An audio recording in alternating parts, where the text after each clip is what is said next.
¿Quieres enviar algo desde los Estados Unidos a Venezuela? Tuplata.com.be es la mejor opción. En tuplata.com.be además te asisten con tus compras y si lo necesitas, incluso las hacen por ti. No busques más couriers de dudosa procedencia, envía rápido y seguro, en avión o en barco, nos ajustamos a tu presupuesto. Tuplata.com.be, la tarifa más baja y en el mejor tiempo.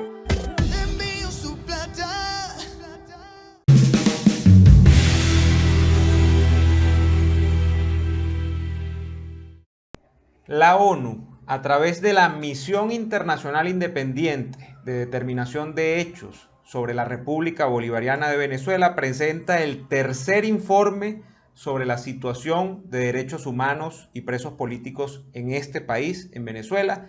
Y el día de hoy, en Analizando, queremos ver de qué va el informe, por qué es relevante, cuáles son sus implicaciones. ¿Realmente hay motivos para hacer alaraca con respecto a la información, con respecto a las conclusiones a las que ha llegado este informe?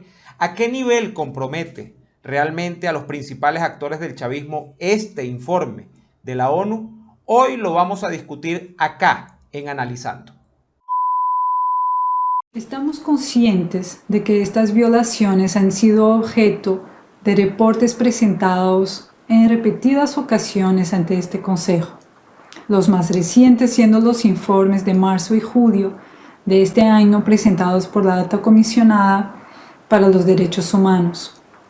Nuestro análisis completo y minucioso de los 223 casos que hemos investigado, 48 de los cuales están documentados en más detalle en nuestro informe, complementado por un análisis legal, nos llevó a tener motivos razonables para creer que estas violaciones fueron cometidas como parte de una línea de conducta generalizada y sistemática y de conformidad con políticas de Estado, y que, por esa razón, constituyen crímenes de lesa humanidad. Autoridades de alto nivel de las fuerzas de seguridad del Estado y servicios de inteligencia, así como autoridades de alto nivel del gobierno, que ejercen autoridad y control sobre estas fuerzas, adoptaron dichas políticas y contribuyeron a su implementación, lo cual resultó en la comisión de los crímenes documentados. Como indicamos en nuestro informe, el estándar de prueba bajo el cual misiones como la nuestra formulan sus conclusiones, motivos razonables para creer, es más bajo que aquel necesario para condenar a una persona en un proceso penal. Por ende, cabe a las autoridades judiciales competentes determinar responsabilidades individuales de conformidad con la legislación penal pertinente.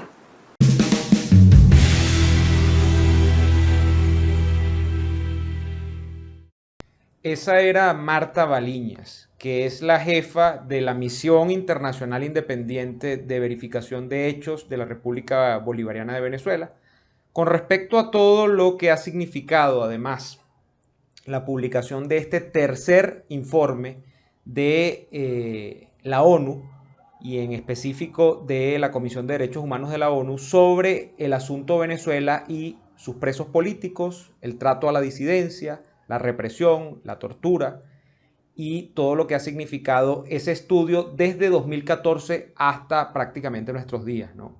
Ese es el periodo que ha tomado esta comisión, el periodo que ha tomado esta misión de verificación de hechos sobre el caso de nuestro país.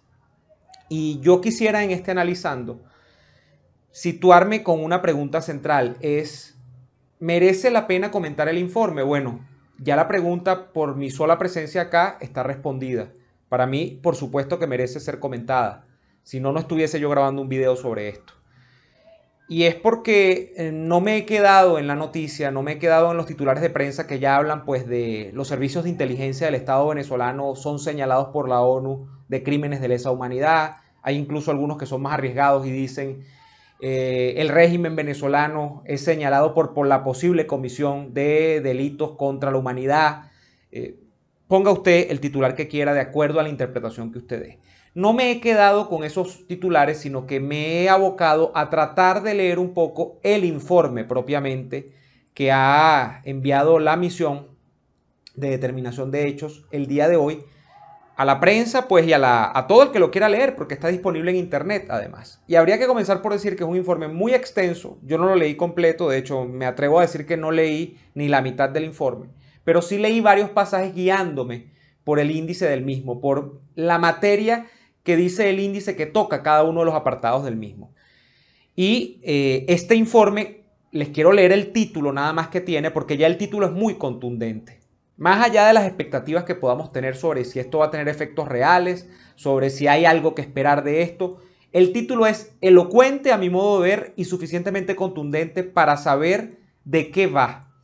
Y el título del informe, me sirvo a leerlo, es Crímenes de lesa humanidad cometidos a través de los servicios de inteligencia del Estado. Estructuras y personas involucradas en la implementación de un plan para reprimir a la oposición al gobierno. Larguísimo. Pero estamos hablando de un plan, estamos hablando de represión a la disidencia, estamos hablando de mencionar personas, es decir, hay nombres en el informe, y esto es quizá lo más importante que vamos a conseguir acá, más allá del estudio que se hizo. Y estamos hablando, a final de cuentas, de una palabra o una frase mágica para muchos venezolanos que quieren ver justicia en este país, que es la palabra crímenes de lesa humanidad, que son crímenes que, como ustedes saben, porque ya casi que los venezolanos nos hemos aprendido esto como una oración del catecismo, son crímenes que no prescriben y son crímenes que pueden ser juzgados por la justicia internacional. Pero no nos vamos a adelantar y vamos a entrar de lleno con el informe, la estructura. ¿Qué vi yo en mi lectura bastante parcial, pero que trató de cubrir la mayoría de los aspectos del informe? Estamos hablando de 120 páginas en las que hay desde una descripción detallada de cómo son los procedimientos para llevarse detenidas arbitrariamente a las personas, cosas con las que, por cierto, yo iba leyendo y me hacía mucho clic porque, como ustedes saben, todos los martes en Radio Caracas Radio, junto a Daniel Arafarías, abordamos el tema de los presos políticos y conversamos con familiares de presos políticos y nos narran cómo se los llevaron sin decirle a nadie, cómo los desaparecen por días. Bueno, en el informe hay un apartado que te habla de casas de seguridad, que son prácticamente los sitios de aliviadero o los escondrijos donde por algunos días desaparecen a disidentes políticos del régimen y donde los mantienen incomunicados, donde pues los familiares no saben si la persona está realmente detenida, si la mataron, si la sacaron del país, si la están torturando, no se sabe nada. Y allí comienza el trance de una película que luego finaliza en los centros de reclusión que exprofeso el régimen tiene para albergar presos políticos. Por supuesto, en las peores condiciones de reclusión que ustedes se pueden imaginar.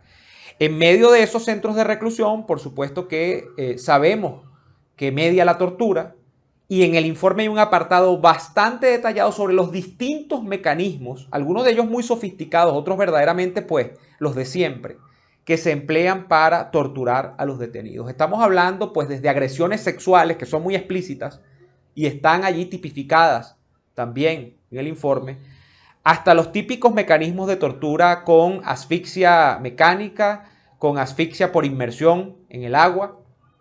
Estamos hablando de privación de cosas tan simples como la luz solar, como el aire puro, como el espacio físico vital que todos necesitamos para por lo menos poder estirar las piernas, como decimos en criollo, celdas de 2x2, celdas que están recubiertas por colchones o por almohadas y que no tienen manera los reclusos de saber cuál es el paso del tiempo dentro de esas celdas, algunas de castigo, otras que simplemente por el hacinamiento que hay en esas cárceles terminan siendo pues los sitios en los que habitualmente están recluidos esos presos políticos. En fin, un rosario de penas. Y todo esto dentro del informe siendo descrito como un método sistematizado, donde todo está perfectamente sistematizado para quebrar la voluntad de los presos políticos.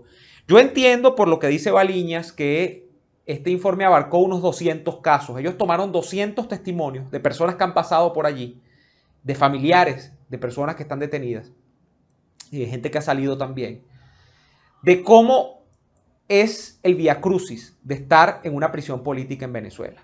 Una cosa que me pareció bastante interesante también es que a través de estos testimonios se logró reconstruir, incluso desde el punto de vista gráfico, a través de una descripción, casi que por retrato hablado, como se habla pues cuando se hace un retrato por vía oral de un criminal, de los rasgos de un criminal. En este caso se hizo una suerte de retrato hablado, pero de las instalaciones de reclusión, por ejemplo, de la cárcel de Boleíta, que es administrada por la DGCIN, y de cómo en una estructura que tiene 2 sótanos, pues son albergados decenas de presos, ¿no? Y de cómo dentro de la propia cárcel hay instalaciones que son específicamente destinadas para un tipo de presos, para unos que se les quiere hacer determinado tipo de torturas y otras para otros, ¿no? De cómo están allí distribuidos incluso los espacios donde la visita accede a los presos cuando hay visita. O sea, todo ese esquema, hay un croquis dentro del informe de cómo funciona eso, y una cosa verdaderamente que hiela la sangre, ¿no? Y que pone los pelos de punta. Estamos también en presencia, y quizá esto es lo más importante de este informe, de la primera comunicación oficial de la ONU, donde, tengo que decirlo, yo nunca he sido en los últimos tiempos abogado de la ONU, ni ferviente defensor, ni creyente de las gestiones que puede hacer la ONU, porque bastante leña que hemos llevado los venezolanos frente a la indolencia de la Organización de Naciones Unidas. Bastantes calvarios que hemos tenido que pasar los disidentes venezolanos frente a la inacción y la inoperancia de la Organización de Naciones Unidas. Pero hay que decir que este informe llega a un punto de contundencia en el que es la primera vez que se dice que si hay una sistematización en el trato vejatorio que se da a los presos políticos y la represión que hay a la disidencia en Venezuela, esto es así porque el propio Nicolás Maduro, como cabeza del Estado venezolano, está enterado de todo lo que ocurre, y que incluso, es lo que se asoma en el informe, Nicolás Maduro podría estar girando las órdenes para que ciertas personas sean o no sean torturadas. Y así como se nombra a Nicolás Maduro, se nombra a Tarek El Aizami, se nombra a Diosdado Cabello, se nombra a Delcy Rodríguez, se nombra a una cantidad de funcionarios que encabezan estos cuerpos represivos como la DGCIN y el SEBIN, y este es un informe básicamente enfocado en estos 2 cuerpos de inteligencia que todos sabemos que son cuerpos represivos del Estado, pero que están allí nombrados con nombre y apellido, valga la redundancia.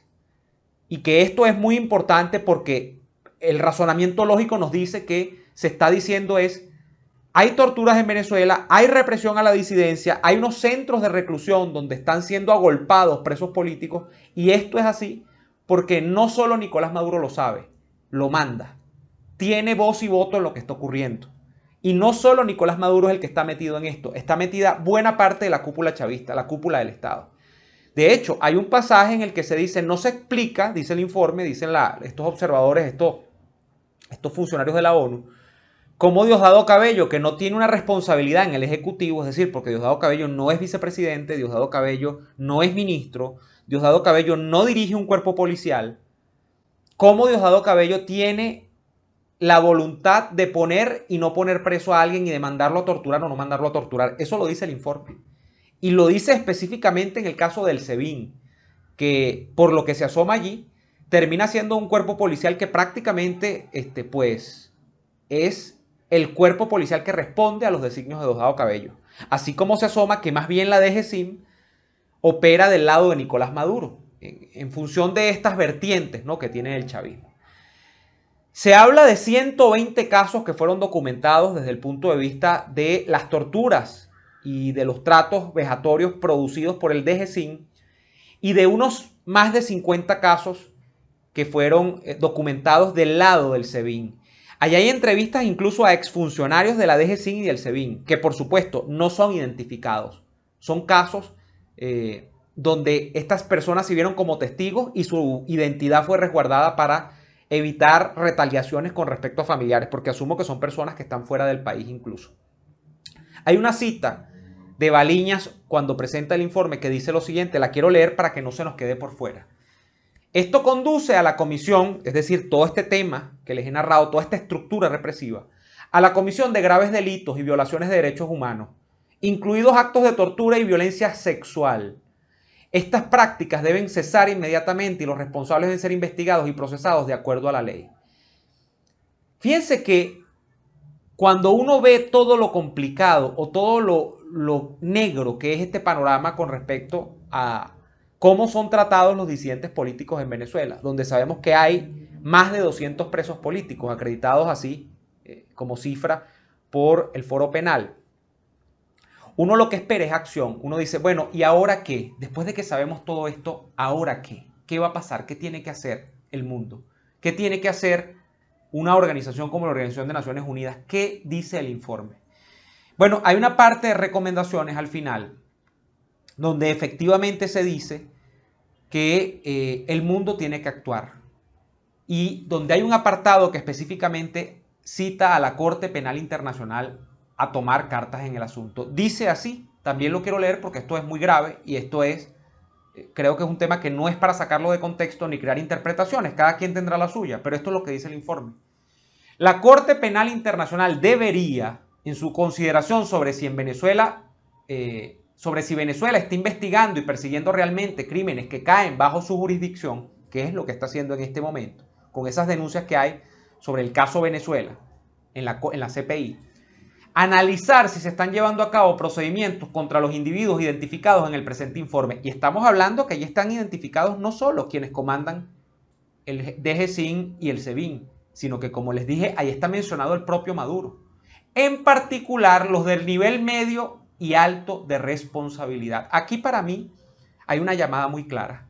Cuando se habla de los que están identificados y que tienen un nivel medio y alto de responsabilidad, estamos hablando de la cúpula.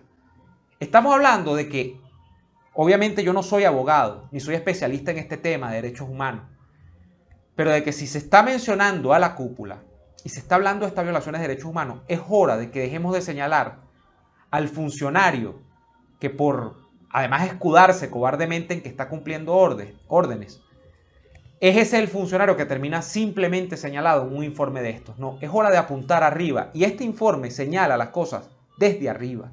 Dice, desde arriba se están produciendo los llamados, las órdenes, a que sean reprimidos o no sean reprimidas determinadas personas. Entonces, yo creo que esta pelota ahora, si me piden mi interpretación, obviamente va a la justicia internacional, porque la justicia nacional jamás, pero jamás, y esto es casi que de cajón, va a hacer nada en contra de Maduro, ni en contra de Delcy Rodríguez, ni en contra de Tarek El Aizami, ni en contra de nadie de esta gente de Diosdado Cabello. Por ejemplo, hay una recomendación que dice que hay que reformar el SEBIN y la DGCIN. No, no es que hay que reformarlos, es que hay que eliminarlos. Es que hay que hacer que la gente que está en esas estructuras pague por los delitos que ha cometido, por los lutos que ha infligido sobre tantas familias venezolanas. Pero yo creo que esto no es campo para la justicia nacional, de nuevo. Esto es campo para la justicia internacional. Y aquí hay un llamado a la Corte Penal Internacional. Yo no sé si esto va a ser mañana, pasado mañana, si se va a producir en lo inmediato. La historia nos da cuenta de que la Corte Penal Internacional es sumamente demorada también con estos asuntos.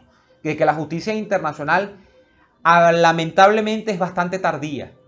Pero aquí hay una ruta bien señalada. Esto tiene que caer en manos de la justicia internacional. Ya hay un informe de la propia ONU, de la propia misión que se designó para seguir todos los hechos vinculados a la represión y vinculados a los presos políticos en Venezuela, que ha señalado el camino. Yo creo que es hora de que el mundo vea esto. Y quizá, bueno, quizá no pase nada, pero allí está escrito sobre el papel que Nicolás Maduro tuvo responsabilidad sobre estos hechos. Esto no había pasado, repito amigos, esto no había salido en ningún informe hasta este momento. Eso para mí, al menos, es un gran avance en este caso. Esperemos además, y esto de más está decirlo, que todas esas personas que siguen presas, que todas esas personas a las que injustamente se les ha confiscado su libertad, puedan volver con sus familias pronto. Ustedes saben que desde Radio Caracas Radio, por ejemplo, hemos hecho nuestro humilde aporte, pero creemos que es un trabajo que es importante para que la gente sepa de estas violaciones de derechos humanos y para que Venezuela despierte y sepa que aunque aquí se diga que nosotros entramos en una nueva onda donde el país se redemocratizó, lo cual es mentira, siguen existiendo presos políticos y sigue siendo gente de carne y hueso, venezolanos como usted y como yo, los que lamentablemente están sometidos a esta situación. Entonces, bueno, ese es el llamado. Y eso es lo importante de este informe que les invito a leer. Está en internet, fácilmente se consigue. Yo, si tengo la posibilidad, voy a dejar acá abajo el link, el enlace para que ustedes puedan acceder a el informe de más de 120 páginas sobre el caso venezolano, que es importante. Es el tercer informe, creo que es el más contundente que ha salido sobre esta materia respecto de lo que está ocurriendo en nuestro país. Como siempre, muchísimas gracias a la gente que me apoya en el canal para divulgar estas verdades, para divulgar estas informaciones, que es fundamental que mucha gente las conozca. Gracias al apoyo que me hacen a través de Patreon, patreon.com/neoadolfo. Con tu apoyo me ayudas a seguir. Y muchísimas gracias también a la gente que se suscribe a este canal y que toma cada uno de estos videos y los difunde en sus redes sociales, que le da like a los mismos y que activa la campanita para que cada vez que hay video nuevo, cada vez que hay contenido nuevo en este canal, te enteres como si estuvieses en la primera fila de esos nuevos contenidos. Nosotros por acá llegamos hasta aquí, pero nos veremos en una próxima oportunidad, Dios mediante. Hasta entonces.